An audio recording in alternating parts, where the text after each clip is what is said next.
She's driven by the power. She's driven to get the power. That is the driving force in her life. She does not answer questions straight out. She is the expert of not saying what she believes.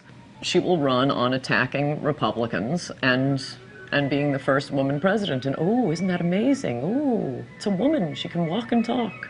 The thought here is it's all politics. Parcel out favors to individual groups, whether it's unions here or the farm bloc there. But she is steeped in controversy, steeped in sleaze. That's why they don't want us to look at her record. I would recommend that Hillary Clinton appreciate that she's not going to be, by any means, the candidate of American women. American women have diverse views on politics, just like men. At the core of almost every one of the investigations we did for 8 years, where there were problems, and I mean major problems with the Clinton administration, she was at the core of them. It's part of the Clinton method, which is say what you need to say at any given moment and rely on the lack of memory of the American public and the support of the mainstream media to support that lack of memory. Well, the 20-year plan really is that the Clintons share power. One would be president 8 years, and one would be president another 8 years, over a span of 20 years, with a little Republican in between, perhaps. So in essence, what happened is that Bill and Hillary, in their mid-20s, before they ever took their marital vows, they took their political vow. You know, a lot of people ask me, do we have to go through all these old Clinton scandals again? Well, I have good news for you. You don't, because you can look at the new ones, because Hillary Clinton scandals are a gift that keeps on giving.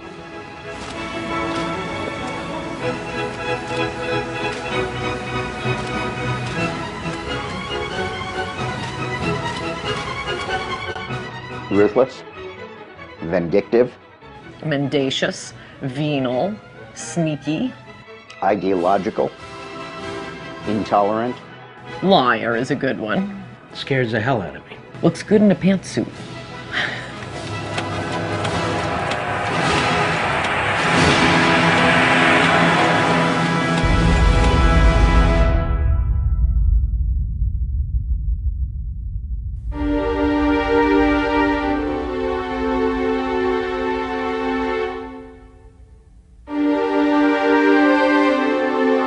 I announced today that I'm forming a presidential exploratory committee. I'm not just starting a campaign, though. I'm beginning a conversation with you, with America. So let's talk, let's chat, let's start a dialogue about your ideas and mine. And while I can't visit everyone's living room, I can try. So let the conversation begin. I have a feeling it's going to be very interesting. The challenge for Hillary Clinton on the campaign trail is she has to pretend to be something she's not. She's far more liberal than she's going to want to let on. That means you have to be very controlled. You can't be too spontaneous. You're pretending to be something. And I think that's going to be a potential problem for her on a couple of grounds. It's inauthentic, and people spot that. I am sick and tired of people who say that if you debate and you disagree with this administration, somehow you're not patriotic, and we should stand up and say, we are Americans and we have a right to debate and disagree with any administration. She's a person who's struggling herself with figuring out who she is, or more importantly, how she wants to present herself to the American public, because her own advisors told us her sort of authenticity and who she is issue 1, issue 2, and issue 3 for her. I don't feel no ways tired. I come too far from where I started from. She's continually trying to redefine herself and figure out who she is and project an authenticity to voters who are, of course, wondering who is the real Hillary. Hillary Rodham Clinton. Could she become the first female president in the history of the United States? Her name is known by nearly every American, but who she really is remains largely a mystery. Hillary Clinton points to her time in the White House as a large part of her qualification for the job as president. But most of the news media has conveniently forgotten that her time as First Lady was mired in controversy.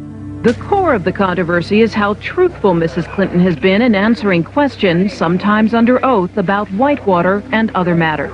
She was the first First Lady to come under criminal investigation.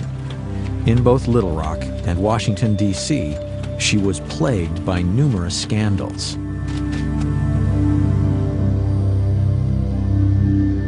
Senator Clinton has extraordinary ability to obfuscate, refuse to answer questions, avoid confrontations, and up until now has been given a pass on it. A story in the New York Times talking about why Senator Clinton voted this way, because I think some people were surprised by it. And her advisor said that she voted yes because she was moving from primary mode to general election mode. Primary mode versus general election mode? How about tell the truth mode?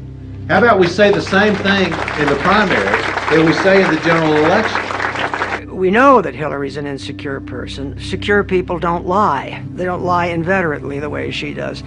What drives Hillary now is power. She very much is interested in gaining power. She considers herself to be a special person. She has a lot of arrogance, a spirit of superiority about her, and this is the driving force in her life, is to gain and acquire and maintain power. And her husband got to the top, and she saw it, she felt it, and she wants there herself. Over the past 16 years, Hillary Clinton has undoubtedly become one of the most divisive figures in America.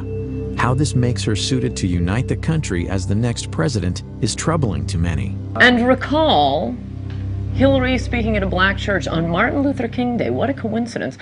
When you look at the way the House of Representatives has been run, it has been run like a plantation, and you know what I'm talking about.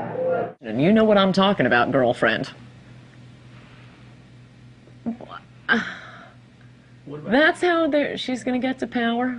By accusing the Republicans of running a plantation at a black church on Martin Luther King Day? That's it? Okay. After announcing her bid for the presidency, fellow Democrats, including former Clinton confidant and Hollywood mogul David Geffen, publicly questioned Hillary's integrity and truthfulness. Such breaks within the Clinton inner circle beg the question: what is the truth about Hillary Rodham Clinton? It's a recklessness that's born of arrogance that goes back to her 1960s roots in their narcissism. They believe they are a rule unto themselves. I mean, every time Hillary's been caught in a scandal, she really did it. No one made it up. She's deceitful. She'll make up any story, lie about anything, as long as it serves her purpose of the moment. And the American people are going to catch on to it. So who is the real Hillary Clinton? Is she a brilliant trailblazer poised to make history as the first female president? Or is she ruthless, cunning, dishonest, willing to do anything for power? Because of your position or your husband's, might have given you some kind of unfavorable or, a favored advantage? There isn't any evidence that anybody gave me any favorable treatment. Yes. Yes, a question I'd like to follow up to. First one has to do with Susan McDougal. She said that she brought the documents of Whitewater over to you at the governor's mansion.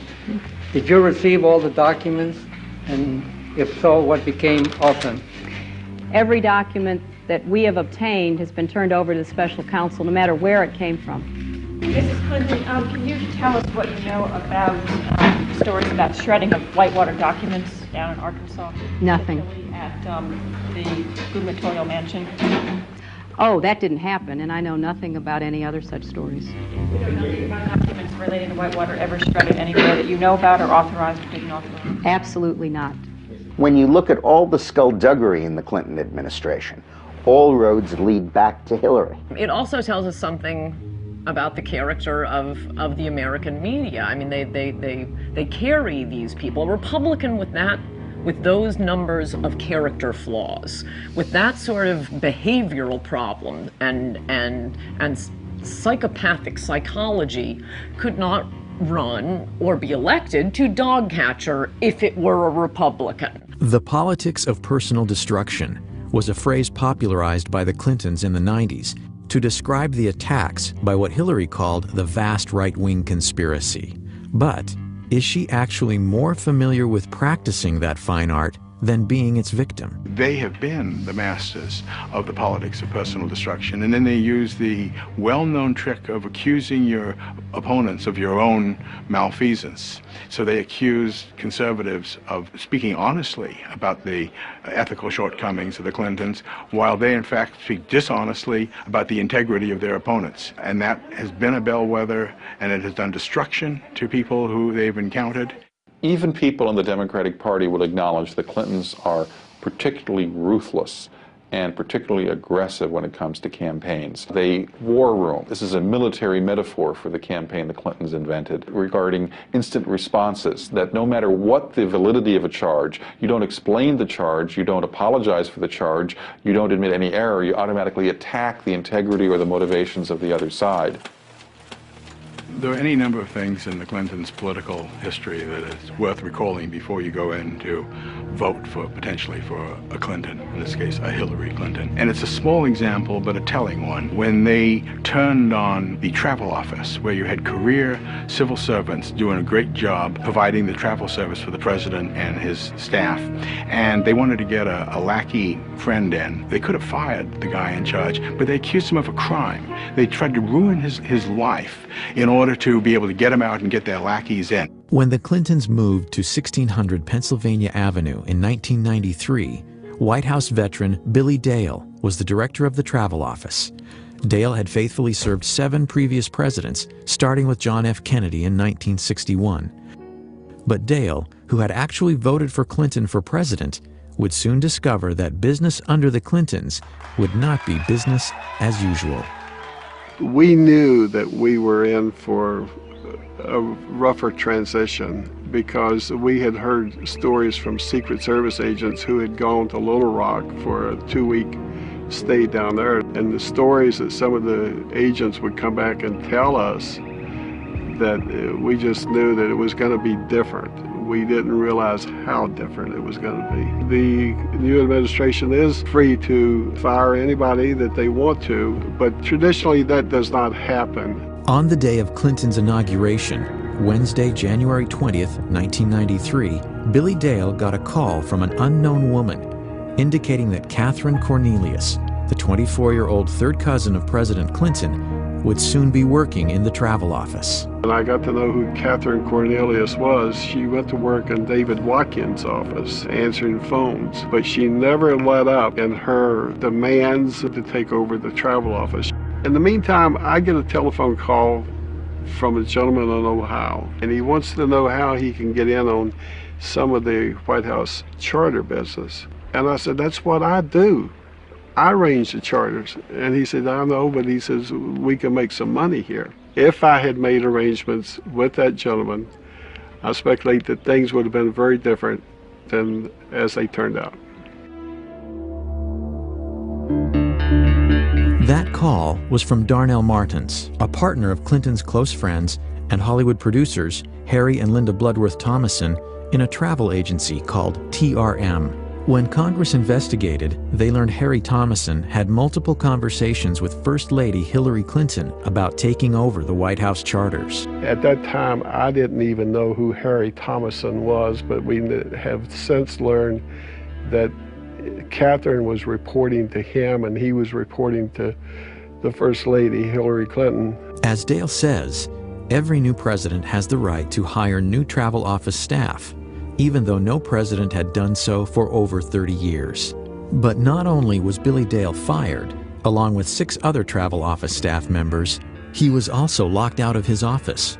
But that was only the beginning. And I got accused of embezzling $14,000 that I couldn't account for because the logs were missing. At the same time, D.D. Myers is in the press room briefing the White House press corps, telling them that we were being fired for criminal misconduct, and the FBI was being called in to conduct a criminal investigation. I think that they wanted to make it look like they were doing it because there was corruption over there, so nobody would criticize them, because the media liked Billy Dale and the people there. Gary Aldrich was an FBI agent for 26 years, the last 5 as an agent responsible for background checks on White House staff. Recall that the FBI had conducted investigations of all of these men and had determined that they were qualified to work in the White House and that they were honest individuals. I conducted some of those investigations. Billy Dale was humiliated and was accused of serious wrongdoing to the degree that they conduct a federal grand jury investigation and an indictment of him. I had dedicated 32 years of my life to this job and served faithfully to Democrats and Republicans alike. The experience was a major event in my career because it taught me that powerful politicians can misuse law enforcement authority almost whimsically. And because it was the First Lady ordering the investigation, well then charges have to be found. That scared me. That was different from my experience in the FBI of 26 years. I thought if we have reached the level where a politician can get irritated with somebody and cause them to maybe end up in federal prison, we've got a serious problem. The White House Travel Office affair became known as Travelgate. When Dale's legal bills to defend himself were estimated to run as much as $750,000, he considered a plea deal, a fine of $69,000, and a brief jail sentence. Blanche and I had been married for 38 years at that time. I decided that I would have to sell my home. Could I ask her to give up everything that we had worked for? The plea bargain seemed just that, a bargain in order to save himself and his family from the unending ordeal. But when Dale was informed he would not be able to proclaim his innocence, he realized he couldn't bargain with the truth. In the meantime, during this year, I got a notice from the IRS that I was being audited. For the next 30 months, Dale was investigated. His son and daughter were also subpoenaed. I remember Vicki, our oldest daughter, telling her mother that if I was found guilty, and maybe we better start over. You were sent to jail for something you...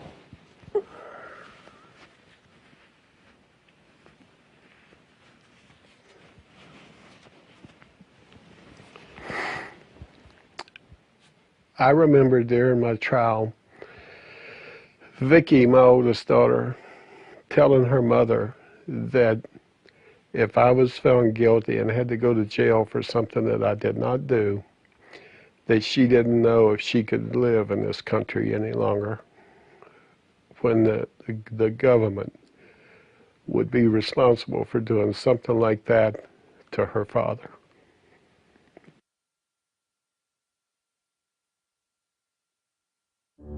When the case went to trial in the fall of 1995, a procession of White House journalists volunteered to serve as character witnesses for Dale, including Brit Hume and Sam Donaldson. The press at the time, I think, ought to remind people that I testified at Billy Dale's trial as a character witness for him. The jury needed less than 2 hours to reach a verdict. And the jury came in and they found me not guilty on all counts.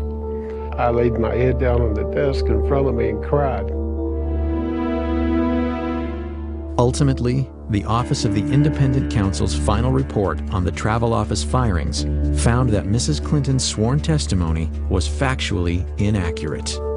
Hillary Clinton was more powerful as a First Lady than any First Lady that had been in the White House that I knew of. That I have learned that she was involved with it more than Bill was. Bill just wiped his hands of it and just would let her handle it. That's an example of the cynicism and the ruthlessness of the Clintons. And at the time, I think a lot of people thought that Hillary had at least as much to do with that as Bill did. What she did to the Travel Office, I mean, in a way, that is the most illustrative scandal because it was such an Evita Peron act of maliciousness toward these ordinary people. This guy running the Travel Office all these years, I'm getting them out, getting my rich Hollywood friends in. It's not even the most illegal thing they did, but it is the most contemptible thing they did. Billy Dale wasn't the only victim of what some would allege to be Hillary Clinton's brutal and corrupt political machine. I would say the most important thing I would study is her conduct as First Lady, not as Senator. And her lack of sensitivity to civil liberties, of privacy, using the Internal Revenue Service, her hostility to opponents, her hardness, her meanness. The Clinton administration, almost from its first day, started using the IRS as a threat. I know a lot of tax lawyers, and they said the odds of someone like Paula Jones with her income being audited by the IRS is like being struck by lightning twice. Others would claim that using the IRS to harass political enemies was a Clinton White House specialty, one reminiscent of the strong arm of Richard Nixon. They're both very smart, very politically ruthless, very hardworking, great work habits. Some of them not complimentary, very cynical, willing to do things that are beyond the pale of proper conduct. Proper conduct would not include using private investigators to intimidate. Those allegations come from several women involved with Bill Clinton, including Jennifer Flowers, Elizabeth Ward Grayson, Paula Jones, and Kathleen Willey. The scare tactics, you know, being followed, being audited by the IRS, their homes broken into. I mean, where does it end? Clinton supporter and campaign worker Kathleen Willey was a White House volunteer who alleges that President Clinton sexually assaulted her during a meeting in the private study off the Oval Office in November of 1993. I kept thinking to myself, what in the hell is he doing? That's what I kept thinking, and which sounds silly at the time, but I was getting embarrassed for him. If that's just, you know, this is just not proper. You have to remember, this was at the time when there was a lot of speculation about his womanizing, and I was the loyal Democrat, and I would not allow myself to believe that that was true. I just thought it was all just rumor. Willey believes that Hillary Clinton was well aware of the tactics used by the Clinton White House to intimidate perceived enemies. Willey says 2 days before she was set to testify against President Clinton in the Paula Jones sexual harassment case, a stranger confronted her. We passed, and he stopped, and he said, "Hey, Kathleen, did you ever find your cat?" And then he said, rather ominously, yeah, that bullseye was a really nice cat. And that's what I thought, that something else was going on here. He stood back and he said, "You're just not getting the message, are you?" The Clinton attack machine immediately targeted Willey. However, there are corroborating witnesses. Jared Stern, a former Marine, later told congressional investigators he was hired to investigate Kathleen Willey during a clandestine nighttime meeting. It was late at night. He called me, asked me to meet him here in this parking garage. I met him, said he had something very important to discuss. I talked to him about it, discussed the tasking, and then I left to carry it out. Stern declines to discuss what he was hired to do. But Stern has admitted he was so uneasy about it that he called Willey, using an alias. I made a telephone call to Miss Willey. I left a message on her answering service indicating that I'd try again the next day. And he left a message for me saying, "Be careful, that there were people out to get me." Jared Stern is a first-hand witness to what the Clintons are doing, have done, and are doing to these women. The Clintons are a unit.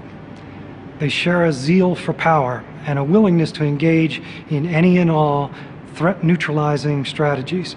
Legality be damned. No one will ever say what happened to Kathleen Willey was an anomaly. That MO can be seen throughout the Clintons' political lives. It is consistent. Willey says her car was vandalized, her house broken into, and a cat's skull was left on her porch. Today, she still lives in fear. And I don't understand how any woman in this country could vote for a woman who does that to other people, who sets out to destroy and ruin these women who have crossed paths with Bill Clinton. They're power hungry. They stop at nothing. They stop at nothing. If you put me to work for you, I'll work to lift people up, not push them down. I finally parted company with Hillary Clinton when I saw how she was using private detectives to investigate the women who were linked to her husband.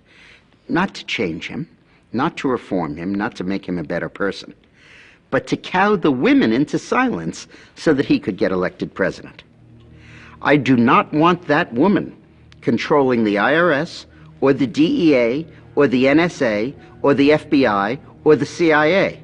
Not in a democracy, I don't. I mean, think of what it says about Hillary Clinton, that she was willing to put up with his open philandering, with anything in a skirt who wanders before his eyesight, all for the power. At least with Bill Clinton, he was just, good time Charlie. Hillary's got an agenda, and she's willing to put up with that to be president of the United States. She's got a to-do list when she gets to the White House. Hillary Clinton's Machiavellian behavior, her tendency to manipulate, deceive, and destroy for personal gain, is nothing new.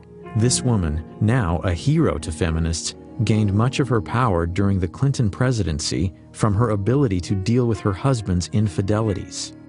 Bill was always heavily involved in the policies of his administration, but he left chasing down his women and silencing them, pursuing the scandals and lying about them, escaping culpability for any of the things in their past, to Hillary. She was his Nixon. She was his evil equivalent. She was the one who made sure that nothing got to him because she was so good at it. And she was.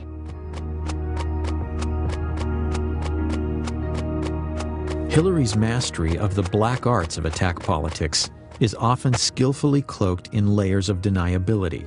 But when she needs money, as all candidates do, her imprudence bewilders even her most loyal supporters. The pattern is a familiar one. Huge amounts of money are raised from political insiders, lobbyists, and special interest groups, and questions follow. In the summer of 2007, Hillary was forced to return nearly $900,000 from fundraiser Norman Shue, who is now under indictment for running a Ponzi scheme. During the White House years, it was the dirty money of a cast of characters that included Johnny Chung and Charlie Tree, both convicted of illegal campaign fundraising. I think it was Johnny Chung that said the White House was like a subway turnstile. You put the money in and you got in. And if his tokens were very large, of course.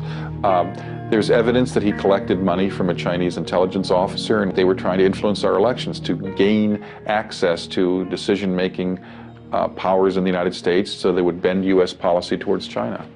The campaign finance scandals were so extensive, 120 people either fled the country to avoid being interrogated by investigators, pled the Fifth Amendment, or otherwise avoided questions. 14 guilty pleas came out of that. This is really stunning. And it's stunning to me how the media will give her a pass and how the media pretends none of these things happen. And they accept the Hillary operatives line, which is, well, that's old news. Everybody knows about it. Let's move on. Okay, we move on. Now they're laundering money through Chinese dishwashers in Chinatown in New York.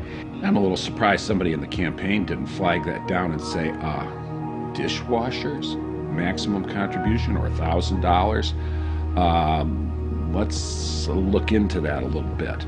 The Los Angeles Times looked into it and found that they couldn't find something like a third of these Chinatown contributors, and that they found other people who said they had no idea that they had made contributions. It looks like a clear case that somebody committed fundraising law violations, and the Clinton campaign at the least did not do due diligence to try and track that down. One case in particular highlights Hillary's hypocrisy and startling recklessness when it comes to raising illegal campaign contributions. Though most of the news media has ignored it, Hillary was directly involved in what has been called the biggest campaign finance fraud in the history of the United States. It is a story with all the elements of a bestseller: cash, cons, and Hollywood stars. And it was all caught on tape. Few businessmen have seen the career heights and depths of Peter F. Paul. I've been fortunate to spend time with some of the world's most celebrated figures of the 20th century. One of my idols was Salvador Dali. He had a big influence on the way that I directed my life. In the early 1980s, Paul, a Miami lawyer with a past criminal record, including convictions for cocaine possession and fraud, headed to Hollywood for a fresh start as a promoter and producer. After doing various projects in Hollywood, I decided, after meeting a fellow who was a out-of-work model, that there was an opportunity for me to prove that I could cultivate a media icon.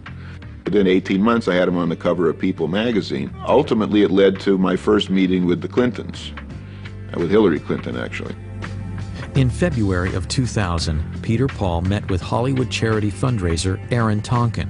Tonkin was a celebrity-obsessed con man who in just a few years went from being homeless to one of the Clintons' top money contacts in Hollywood. Like more than a few Clinton associates from the past, Tonkin ended up in federal prison for unrelated fundraising scams. Aaron, it's Hillary Clinton. I just wanted to call and wish you well for this evening. It was a growing new relationship. I don't know where it ultimately would lead, but I suppose not in a good place, because all the people that I met around them, that I dealt with in different events, have all gone to prison. And these are very close people, mainly to the president. Through Tonkin's connections to the Clintons came an interesting offer. In exchange for donations to Hillary's 2000 Senate campaign, Paul would gain access to Bill Clinton for business opportunities once Clinton left the White House. I had become a very close friend of the creator of Spider-Man, Stan Lee, and we had started a company together in late 1998. I embarked on this effort to try to hire Bill Clinton when he left the White House as a rainmaker for the company, Stan Lee Media. We had a luncheon at Espagos for 12 people who were influential in the community, and we also raised some money for Hillary.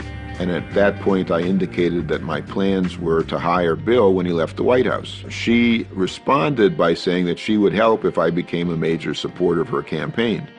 In June of 2000, Paul agreed to finance what would be the largest and most lavish political fundraiser ever staged in Hollywood. It consisted of a concert, a dinner, and a reception.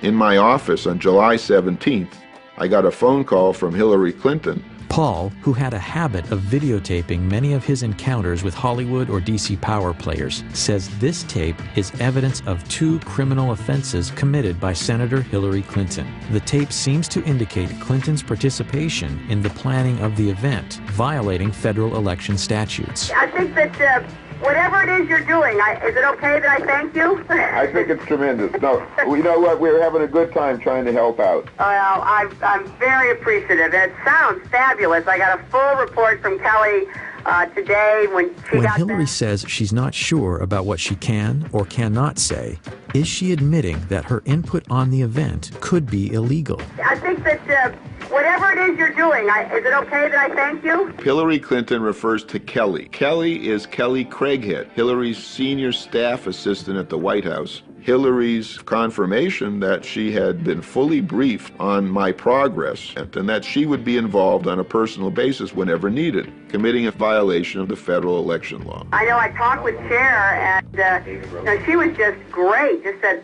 she really was excited, and I hadn't talked to her, so you had to have really done a good job selling it to her. And her reference to Cher being induced to contribute her singing services. All of them colluded to hide this from every investigation. All of the expenses that I paid for entertainment and costs of various fundraisers for Hillary were never legally reported. But what I discovered was, because Hillary was involved directly, personally, and indirectly through her agent, Kelly Craighead, in conceiving the event, in soliciting the money to pay for the event, and then coordinating the expenditures for the event, clearly the two of them were violating federal law.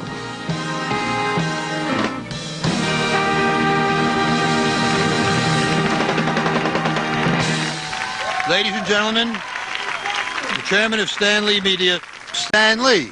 I just want to welcome you all to the Hollywood salute to President William Jefferson Clinton. It was the biggest event ever produced in Hollywood for a president. Muhammad Ali, John Travolta, Brad Pitt, Shirley MacLaine, Christine Bergen, Gregory Peck, Cher, Diana Ross, Patti LaBelle, Toni Braxton, Melissa Etheridge, Sugar Ray, Michael Bolton, Paul Anka. We had over 100 stars. The entire leadership of the Democratic Party was there. And it was a magical evening. But just 2 days later, the magic was gone. The Monday after the event, I got a phone call from Ed Rendell telling me that the Washington Post was asking questions. The position that Hillary Clinton would take was that she hardly knew me and that I didn't give any money, and that if I was smart in order to maintain my deal, that I would go along with that. The Washington Post bombshell questioned Hillary's decision to associate with Paul, given his criminal past. The Clinton camp implied they weren't aware of it. I had been vetted 6 times. My house had been prepared for a presidential sleepover. And the president allowed me to put my name on 25,000 invitations. It's impossible to think that they didn't know that I had federal convictions, which anybody that uses the internet can find within 4 clicks. Peter Paul was basically paying for the entire event, and he was held at arm's length. He wasn't invited to the White House, and they did not really want to interact with him. And it never really dawned on me, because I really didn't understand those part of politics and how it works, that they do a vetting process. Amazingly, the Clintons continued to solicit money from Paul, even after publicly distancing themselves from their newfound friend. On August 24th, a fax was sent to my office on Hillary's letterhead, the Hillary Clinton for Senate letterhead, by her finance director, David Rosen, asking me to transfer $100,000 in stock. And here you have a smoking gun document, which is on her letterhead, faxed to my controller with the wiring instructions to send $100,000 worth of stock. That's illegal. When I became Hillary's biggest donor, no one made any reference to concerns about my credibility, my truthfulness, or my ability to honestly do business. You know, Hillary has no problems with me as long as I'm writing checks. From there, the Paul case takes twists and turns no screenwriter could imagine. Stan Lee Media collapses. Paul is indicted on 2 felonies in connection with trading of Stan Lee Media stock. He's arrested in Brazil by Interpol and languishes 2.5 years in a Brazilian hellhole of a prison awaiting extradition. She's never called me a liar, and she's never said that my allegations are false. What she has sworn to is that she can't remember some conversations that we had in detail. I'm not asking anybody to like me or to trust me or even to believe me. I'm asking people to look at the record that is undisputed and to come to their own conclusions regarding the suitability of Hillary Clinton to acquire the highest office in this country. June 9, 2000, did you discuss with Hillary Clinton supporting her campaign in exchange for President Clinton helping you in your business concerns? Yes. Did Hillary Clinton pledge President Clinton's support for your business interests? Yes. August 13, 2000, at Barbra Streisand's home, did you talk with Hillary Clinton about supporting her campaign provided President Clinton help you with your business interests? Yes. I've been analyzing polygraphs since 1995. I attended the Department of Defense Polygraph Institute. I would say Mr. Paul has been truthful in his answering the questions concerning the issues administered in the polygraph. It was the most lavish affair of all. But her campaign said that it cost $400,000, not $1.1 million, so that they could use the other $700,000 for the campaign and use it to buy advertisements. Now the question is, did Hillary know it was a mistake? Of course she did. Number one, she was there and she knew it couldn't have only cost $400,000. Number two, she frequently urged Peter Paul to hold down the expenditures for it. Number three, after the forms were filed with the FEC, Peter Paul told her they were inaccurate, and Hillary continued to file inaccurate forms.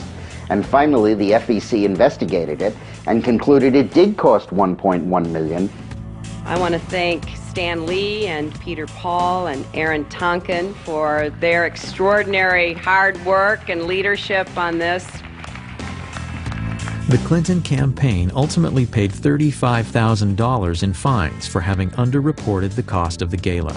Aaron Tonkin says both Senator Clinton and her finance director, David Rosen, knew of his illegal financing schemes, including how he reimbursed celebrities who donated to Hillary's Senate campaign.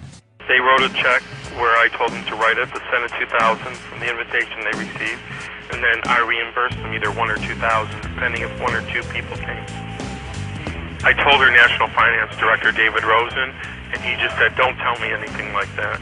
And I told the FBI. Is it possible that the senator from New York and former First Lady, the most experienced of all the candidates, was completely unaware of her finance director's dealings? Peter Paul awaits sentencing for securities fraud. He vows to spend the rest of his life trying to expose what he characterizes as Hillary's chronic pattern of corruption. Well, I think that, like William Safire said in the New York Times, Hillary's a congenital liar. Even David Geffen, who was a supporter of hers, commented on her facility with lying. As if she can do this as publicly and in such a gross and unvarnished way, then imagine if she got additional power in the White House and what she would do with that. I can't think of any other politician in history who has shown such a disrespect and a contempt for the Constitution and the rule of law as Hillary. And I represented Richard Nixon's best friend, and I knew Richard Nixon. And I'll tell you something, she's no Richard Nixon, she's worse. One of her great claims throughout the 90s and in her present career as senator is that she'll say, oh, this is all old news. Well, it's old news because the Clintons are repeat offenders. They've been doing these things going right back to the 1980s.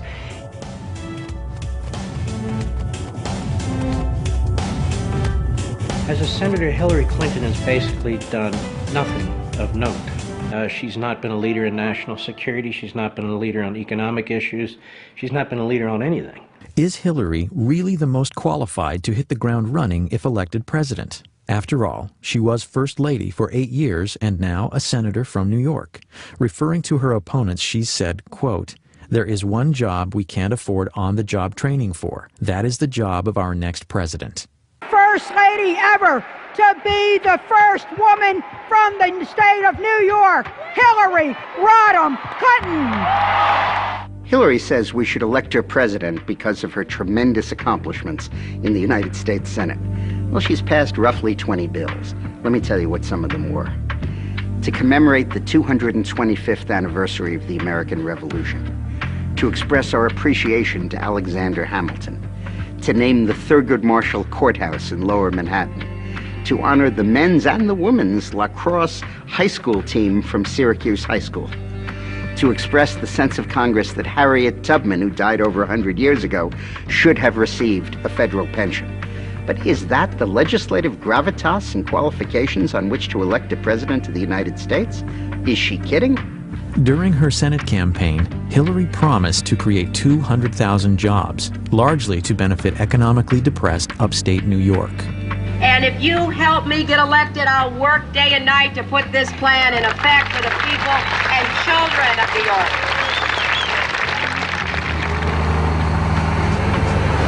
I'm Marshall Brown. I'm the owner-operator of GMB Farm. I grew up here with my father, but we sold out in 1985, and I started back up in 1987. I milked cows every day of my life for 20 years.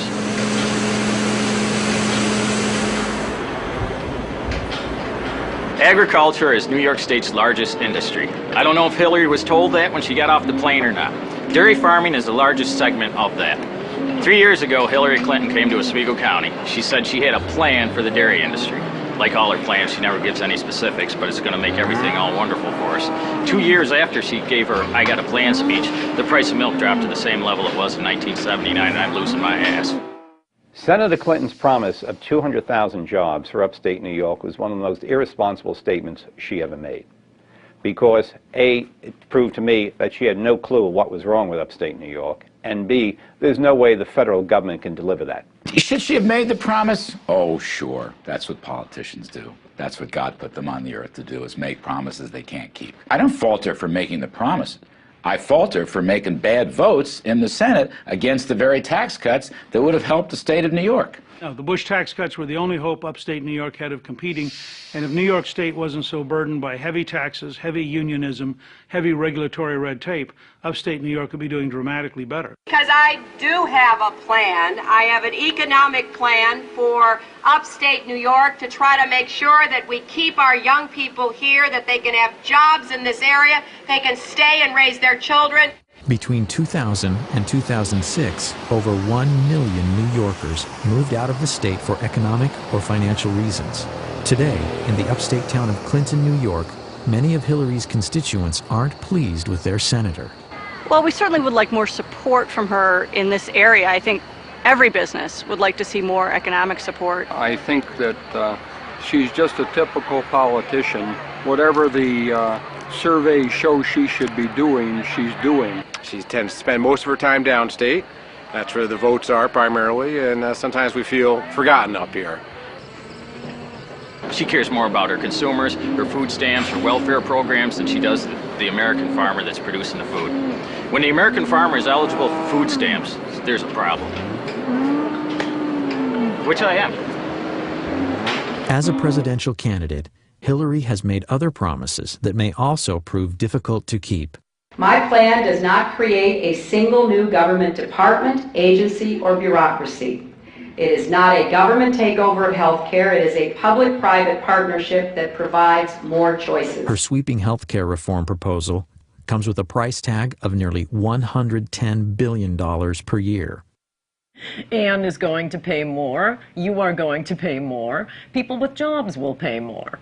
That's why she's so popular with women with needs, but not so popular with women with jobs. Hillary's first effort to socialize health care came in 1993 during her husband's first term. Widely perceived as a disaster, many say it provoked the Republican Revolution. I mean, certainly you have to ask whether or not she's learned a lot from that experience. It was a failure. She knows it was a failure. It was a very embarrassing failure for her.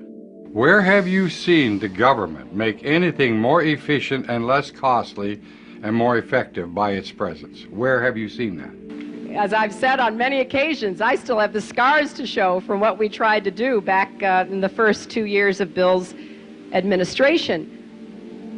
The effort to kill Hillary Care was really good common American sense. Americans know a bad fish when they smell one. Everything Hillary wants for America is what Canada does for all of its people, any one of whom that has $5 extra in their pocket comes across the border to the United States for health care services.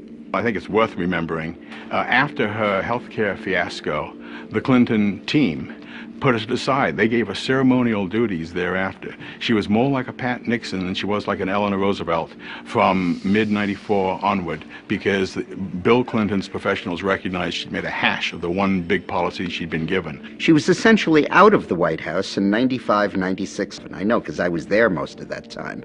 She was visiting China. She went to 70 foreign countries. She wrote a best-selling book, did book signings. Then when the Lewinsky scandal broke, she came back to Washington, and in 98 and 99 led the effort to keep her husband in office, and in 99 and 2000 spent her time running for the Senate in New York. Many Americans believe our healthcare system needs improvement. But what is Hillary's solution? Hillary is really the closest thing we have in America to a European socialist. She really believes that government should vastly expand its efforts in the areas of healthcare and education, and she wants to increase taxes to do it, from 33% as it is now, up into the mid-40s and high 40s as it is in France and Germany.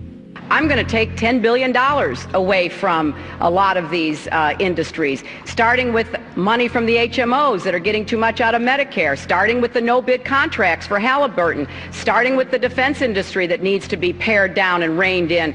I've been very clear about that. And as she talks on the campaign trail, her purpose of government, as she sees it, is to remold society for the common good. The common good in this case means government. It means Washington. She wants government to be in control. She wants government to direct the economy. The other day, the oil companies reported the highest profits in the history of the world. I want to take those profits and I want to put them into a strategic energy fund. She expects to use the government to become extremely involved with the lives of the people in this country because government knows best. So when she talks about nationalizing health care, she's not kidding. She's been at this now for 10 years. She wants to take over the health care system. What might Hillary's healthcare plan look like? Welcome to Yuma, Arizona. In my practice, about 70% of the care is paid for by Medicare, federal government, and another 20% is paid for by the state. So essentially, we're a very socialized medical community here. But with so much free healthcare available from the state and federal government, abuses are inevitable. One of my favorites is a patient of mine who was actually a drug runner. His books didn't tally, and to teach him a lesson, they blew a hole in his foot with a shotgun down in Mexico. Well, he went to the closest medical hospital in Mexico where medical care was free, and they were going to amputate his foot. So he hopped up to the border, literally, and at that point demanded an ambulance, which by our emergency medical laws we have to supply. So we got an ambulance to him, we brought him to our emergency room.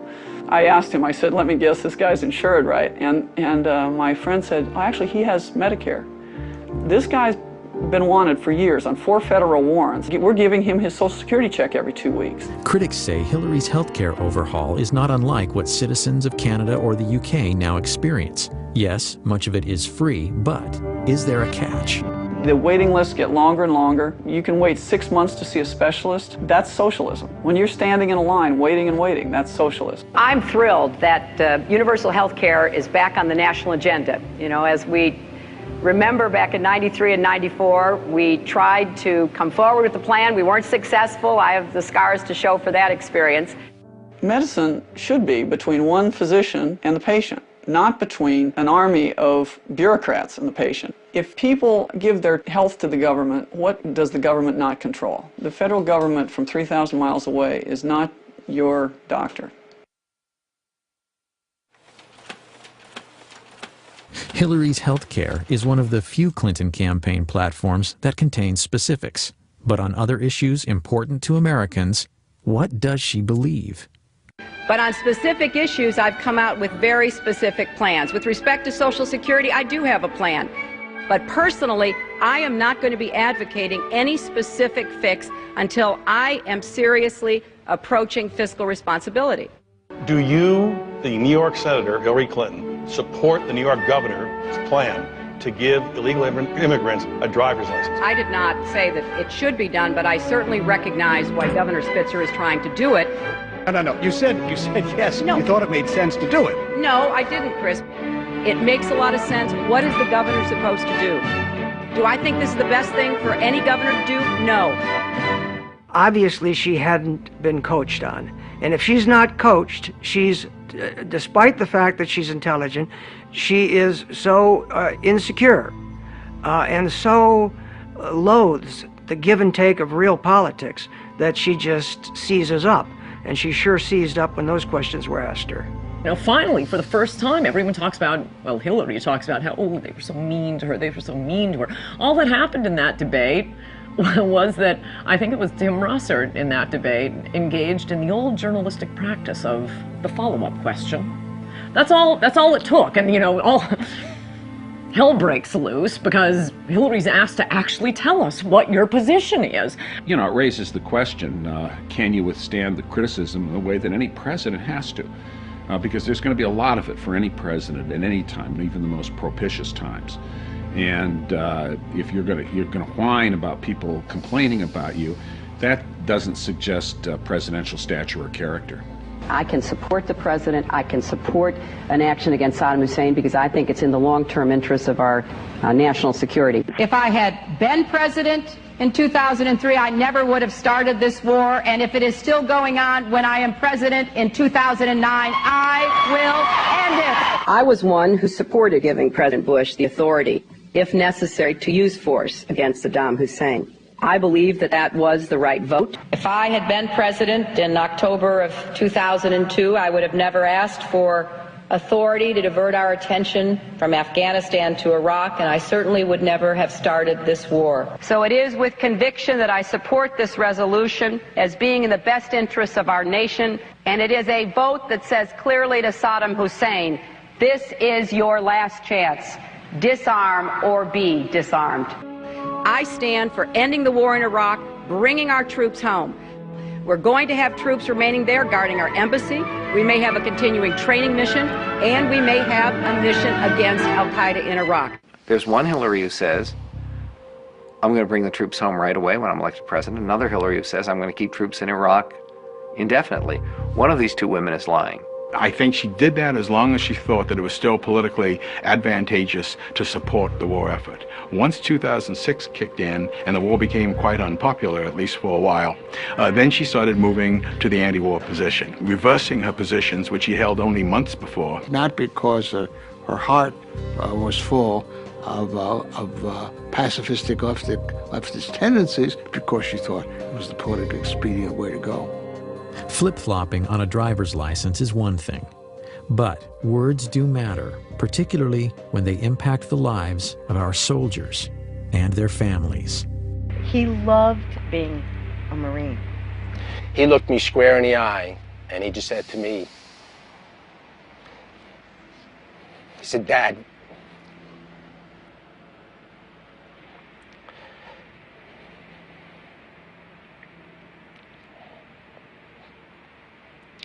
he said, Dad, what could be better, what could be more honorable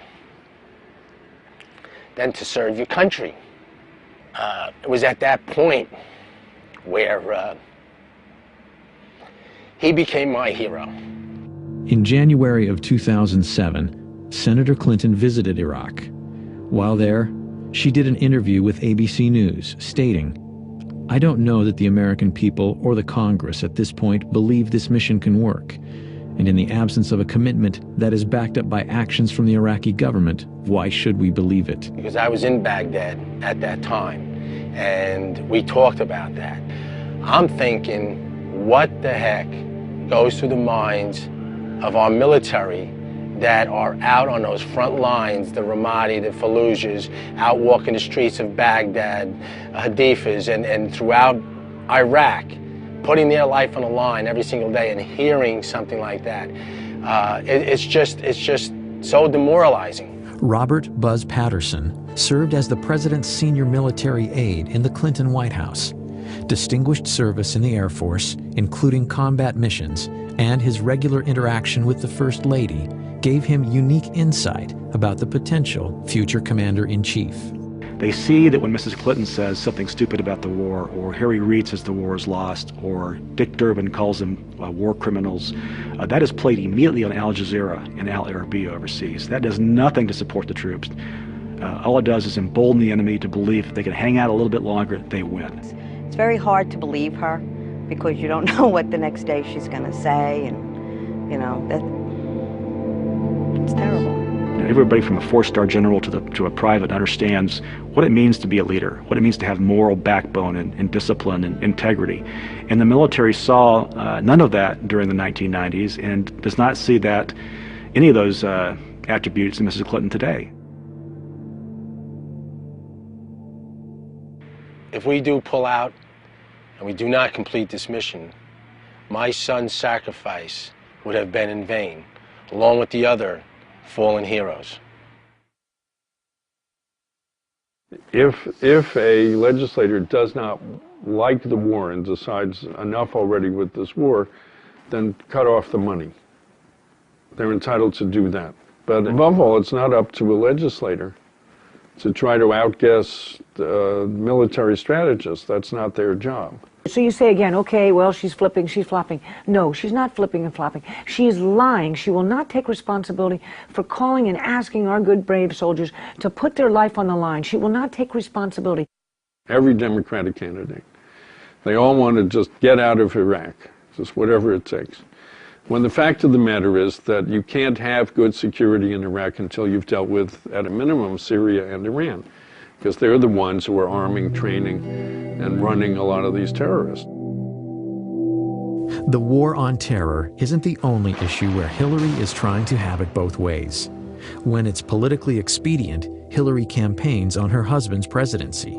But when the polls say otherwise, she abandons their record. What she can be is selective in terms of, cherry picking and making determinations that she's now suddenly the face of foreign policy, that she, shaped economic policy, except for the stuff that didn't work out, in which case that was somebody else's problem or somebody else's fault.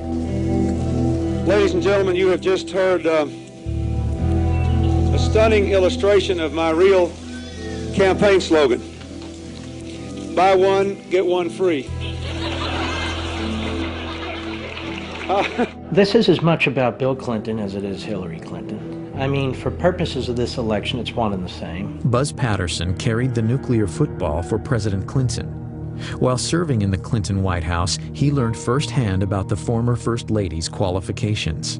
When she was moving them around the White House hallways and corridors, the edict was for us to avoid eye contact with her so as to preclude her from making exchanges like good morning, good afternoon, and therefore those of us that worked in and around herself and her husband would oftentimes dive into open office ways or doorways to avoid her stare. Well, I saw her vent on her husband many, many times. In one particular situation, we were at a fundraiser. As we entered the elevator to go to the top floor of this hotel, Mrs. Clinton lit into her husband with every profane four-letter word you've ever heard in your life, and as a military guy, I've heard them all. The anger really took me by surprise, how vicious it was and how profane it was, and then of course, we got to the top floor of the elevator, of the hotel, and the elevator opened. They were holding hands and smiling and waving like they could turn it on and off in a heartbeat. Both Clintons are well aware the war on terror could be the key issue in Hillary's run for the presidency. Both have been quick to fault the Bush administration for failing to prevent the 9/11 attacks, while absolving the Clinton White House of any missed opportunities. There were many times, 8 to 10 that I'm aware of, in the 1990s, that we either had a chance as a country to capture bin Laden or to kill him, 8 to 10. And every time we had a viable opportunity, Clinton chose not to pull the trigger. And I'm certain that if my husband and his national security team had been shown a classified report entitled Bin Laden Determined to Attack Inside the United States, he would have taken it more seriously than history suggests it was taken by our current president and his national security team. Patterson says that's laughable. He says President Clinton was briefed by multiple U.S. intelligence agencies of al-Qaeda plans to attack the United States. We knew about the potential. They specifically pointed to the possibility of using hijacked airliners into the Pentagon, CIA headquarters, and it also talked about New York City.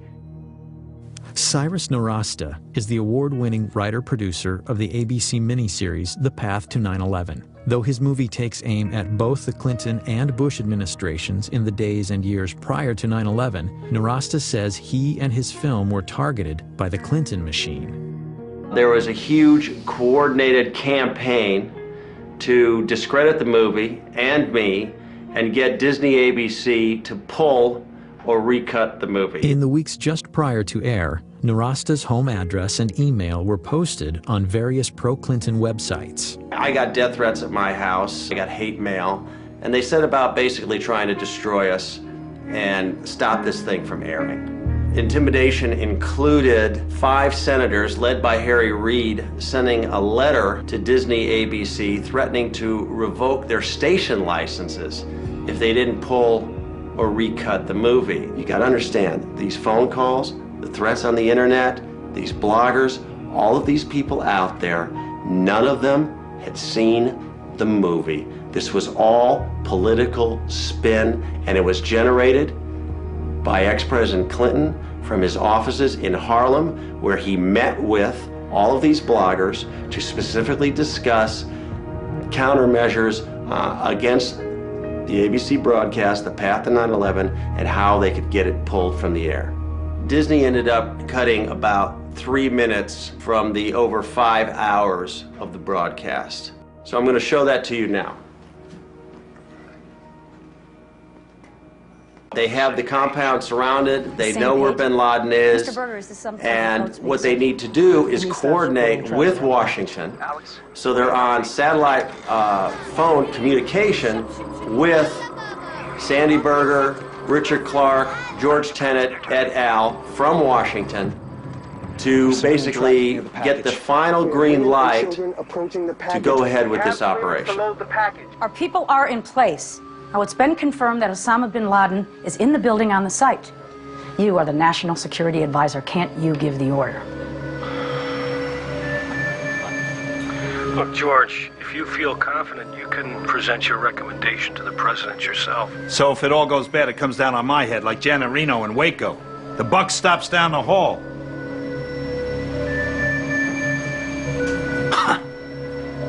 Mr. Berger, sir.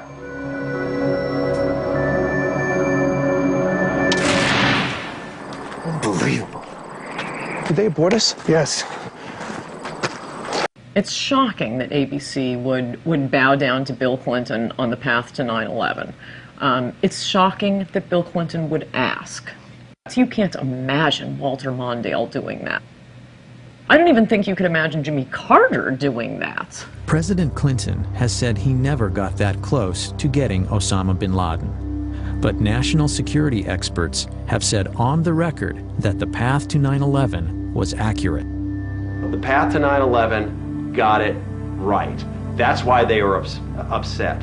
We exposed the hot button truth that they've been trying to bury for years. The $40 million project was a ratings smash with nearly 28 million viewers. It later received 7 Emmy nominations. But if you want to catch The Path to 9/11 on DVD, you can't. ABC Disney won't release it. Why would they pass up millions of dollars in DVD revenue? I think the initial attacks were really about President Clinton's legacy. However, now, a year later, with the DVD being suppressed, I think it has become about Hillary's run for the White House. All I can say is what the exec at ABC told me, which is if Hillary wasn't running, this wouldn't be a problem. Hi, Mr. Berger. How are you doing? Hello, everybody. I have just a brief statement.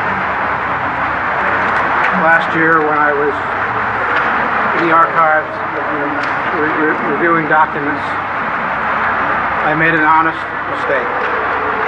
It is one that I deeply regret. Former Clinton National Security Advisor Sandy Berger pled guilty to stealing and destroying highly classified documents from the National Archives and lying to investigators. I might say it seems Sandy walked out of the National Archives with some PBDs in his BVDs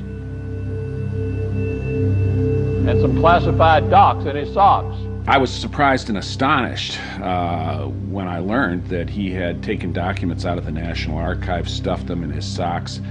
I have written that the only reason Berger might have done this was at the behest of Bill Clinton or someone of similar stature who wanted information or, single copies of unique copies removed from the archives. The papers reportedly revealed Clinton's response regarding the Millennium Bomb plot and Sudan's offer to turn over bin Laden in 1996. But because Sandy Berger destroyed these critical secret documents, the American people may never know the truth about these events or the Clinton administration and 9/11. The documents that he stole pertain specifically to the sequence in the miniseries that they were upset about. I believe they are criminally guilty of distorting history. There was a smoking gun in there in terms of what the Clinton administration knew about bin Laden. Sandy Berger had a mission. That mission was to go in and clean up history, clean up mistakes, destroy any evidence of error or culpability to actions that led to 9/11.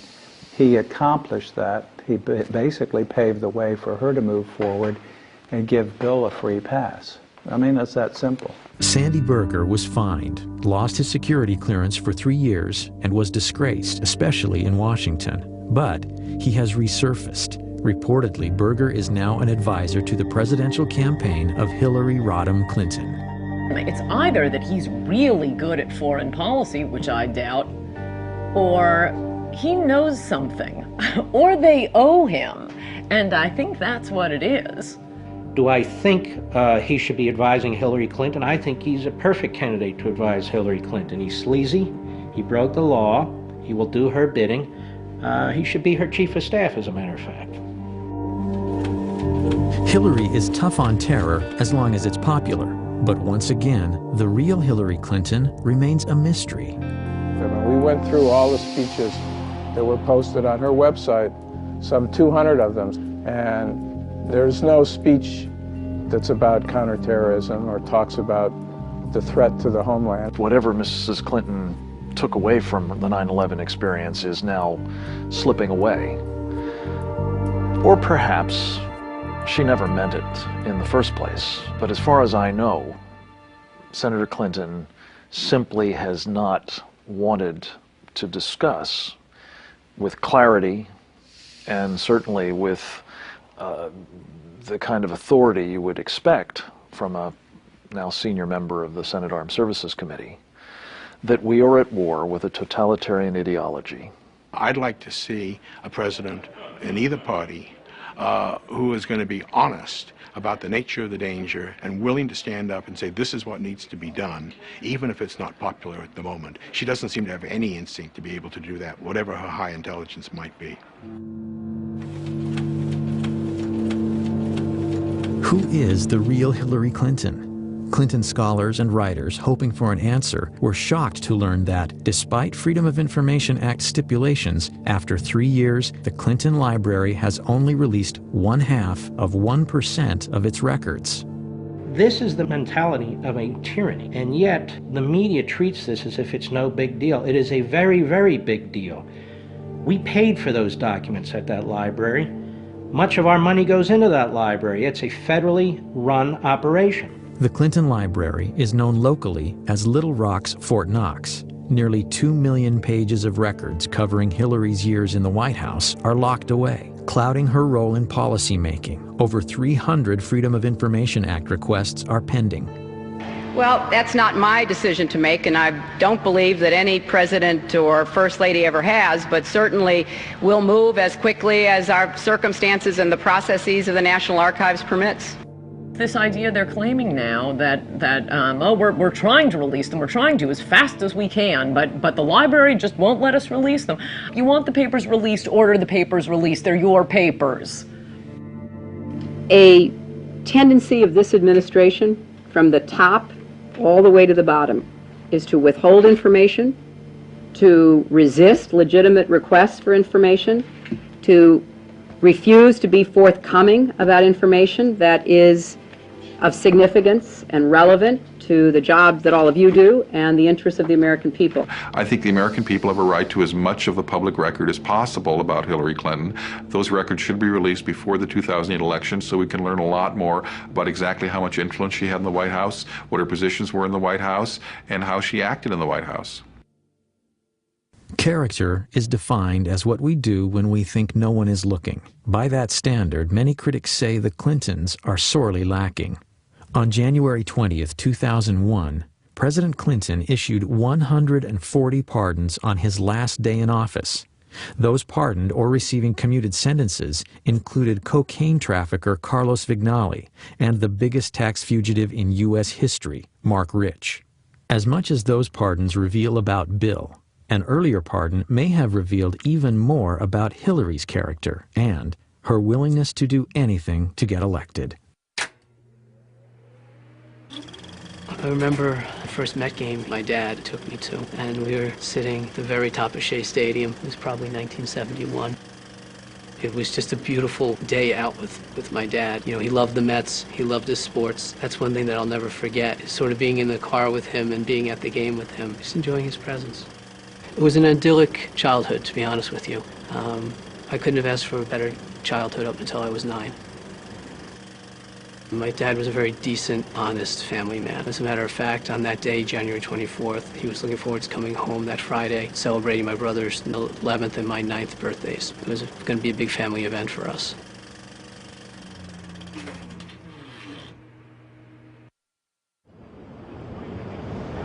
Fraunces Tavern has an extraordinary place in American history. It's where the Sons of Liberty met. It's where George Washington bid farewell to his officers at the end of the Revolutionary War. And it's also the place where Frank Connor, my father, was murdered in 1975. On January 24th, 1975, I was working as surveillance on the west side of Manhattan, and the sirens started to go off. Just an endless stream of fire trucks, police vehicles going down to the southern end of Manhattan. A short time later, turning on a radio, easy to find out that there had been a bombing at Fraunces Tavern. Nobody dreamt that this was a daytime bombing of a restaurant in New York City in the United States of America, because it simply was not the sort of thing that happened in America. The senseless bombing had been perpetrated by what was arguably the most active terrorist organization in U.S. history, the FALN. But in 1975, the FALN was a newly formed, previously unheard of organization that through deadly violence advocated complete independence for Puerto Rico. I kept hoping and thinking that maybe he's under rubble trying to get through and there's a mistake. It really didn't happen, that he was okay. My mom says now that all she wanted to do was run. She wanted to run out the door and keep running. I remember I was a little tiny 9-year-old, and I was one of the guys that picked me up, and I was sort of punching him in the back, not knowing how to react to something like that.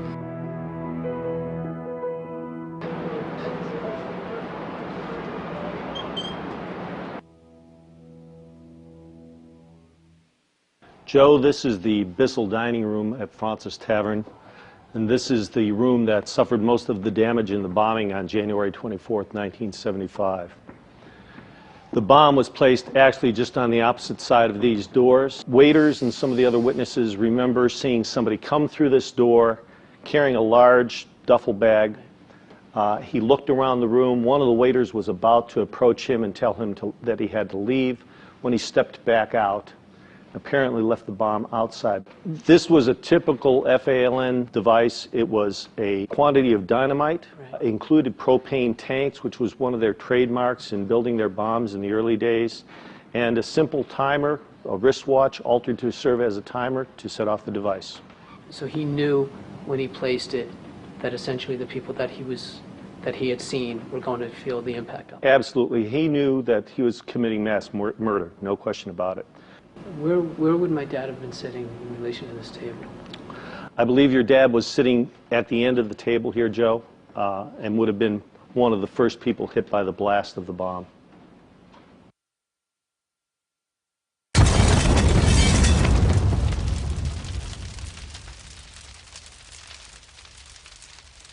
Joe, the bomb being just outside this door here, when it functioned, much of the blast came, of course, through into this room, knocking down this door, and that shock wave would have taken everything in the room and just made missiles out of it.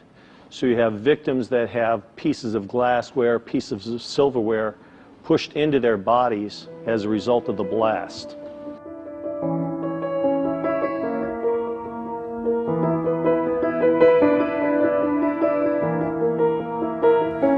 Do we know why they chose the time, the place, the day? The communique that they left said that they were trying to kill capitalist, imperialist pigs in Fraunces Tavern, and specifically cites Fraunces as being the target. 4 died, and more than 50 were injured. It was a typical FALN operation, one of over 130 bombings between 1974 and 1983. But on that crisp winter day at Fraunces Tavern, no one could imagine what the future held for the murderous members of the FALN. Hillary's biggest problem running for the Senate was that she wasn't a New Yorker. And how is she going to appeal to the specific ethnic groups that make up the New York State electorate? So, in September 1999, right in the middle of her Senate campaign, she was approached by City Councilman Jose Rivera, who really is a spokesman for the Hispanic community in New York, who gave her a packet urging the pardoning of the FALN terrorists. And included in the packet was a letter to Hillary asking her to use her influence on her husband to get these pardons granted. And 2 days later, they were. Freedom came today for most of the 14 Puerto Ricans who accepted President Clinton's controversial gift of clemency. 11 of them, who describe themselves as nationalists, some others describe them as terrorists, were released from federal prisons around the country. It made no sense. Not one of the incarcerated FALN terrorists had requested clemency or had expressed any remorse. In fact, Prior to that action, the Clinton administration had granted clemency in just 3 cases out of over 3,000 applications, according to the Office of the Pardon Attorney at the Justice Department. It was putting a political agenda of the Clintons above my father's life. Sandy Berger appeared on television a day or two after the pardons were granted, or after the clemency was granted, and stated that these people were not personally involved in violence. That's simply not the fact. In this case, these people were convicted of planting 36 bombs in Chicago. If that's nonviolence, then Mr. Berger's dictionary is a little bit different than mine is. The Department of Justice received a memo from the FBI saying that under no circumstances should these people be released. The President of the United States, who had access to all this information, ignored the facts of the matter. You have to ask yourself, who benefited from this besides the terrorists themselves? It's my view that have concluded the only other person that could have benefited from this was Hillary Clinton. The Senate, on a 95-2 vote, later denounced President Clinton's FALN clemency. Candidate Clinton claims she is the most experienced. Her husband claimed she was intimately involved in his administration, and yet Hillary said publicly she had, quote, no involvement in or prior knowledge of the decision. Obviously she knew about it. Obviously she asked Bill to do the pardons, and obviously when she says she knows nothing about it, she's not telling the truth.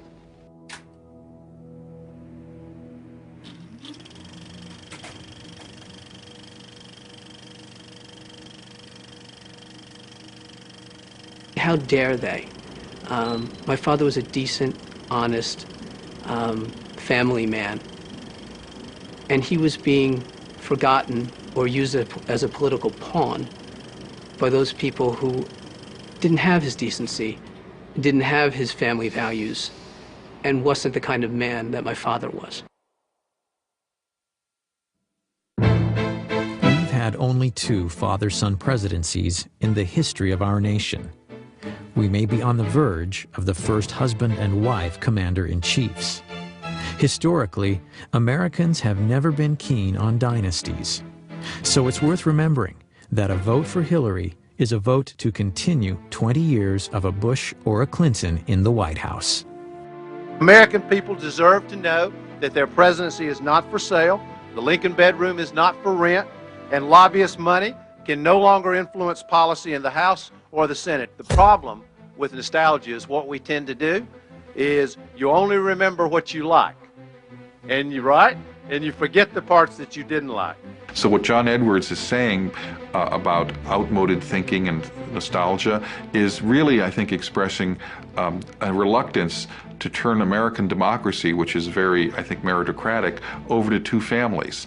And Hillary Clinton would represent the past in that, and a continuation of, I think, a dangerous trend to electing people because of how much recognition they have rather than their intrinsic qualities. Finally, before America decides on our next president, voters should need no reminders of what's at stake: the well-being and prosperity of our nation.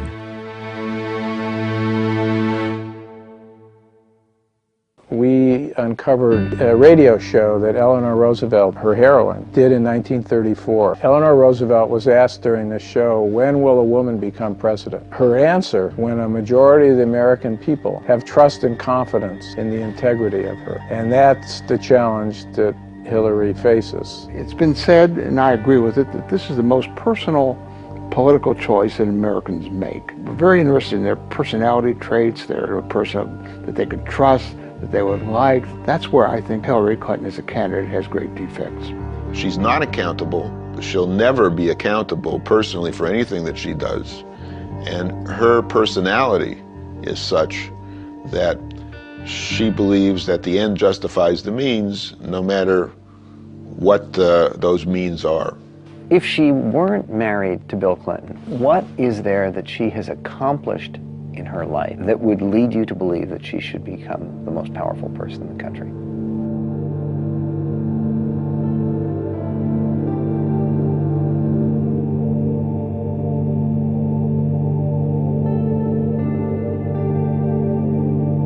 Which candidate is most likely to be able to be successful in protecting us from the threat from radical Islam? That is the central crisis of our time. If she reverts to form, Hillary Clinton will likely be in the future what she has been in the past, which is a person, a woman, a politician of the left. And I don't think that's going to be good for the security of the United States. She can't favor English as the official language of government, has said she can't favor it. 85% of the American people favor English as the official language of government. I think there are a number of big issues where you'd have a very clear contrast. She favors liberal judges. 91% of the American people favor the right to say one nation under God. The bigger this campaign is, the bigger the choice is, the more trouble she's in. What will be important, though, and this is some baggage she has to deal with, is the idea of a co-presidency, the idea that Bill Clinton will be back in the White House. Because I think when he left the White House, people had had enough. I can't imagine that Americans want to go back to the 90s and the country being dragged into this ugly, dysfunctional family drama. I certainly don't see Hillary Clinton as someone who can unify the country. President Bush didn't. I don't think she would either.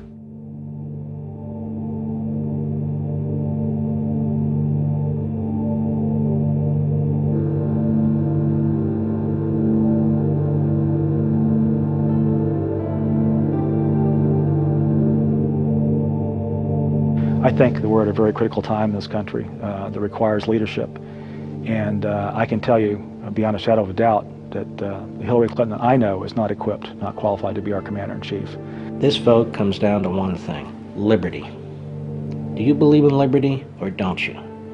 Economic liberty, free speech, protecting our borders, protecting our country from terrorism. The issue is liberty. You know, on January 20th, 2009, someone will stand on the steps of the Capitol and raise his or her hand to take the oath of office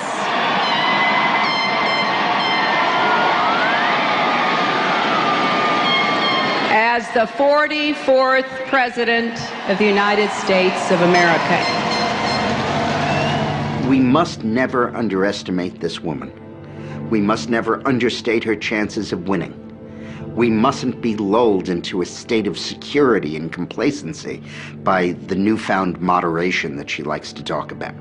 And we must never forget the fundamental danger that this woman poses to every value that we hold dear. You see, I know her.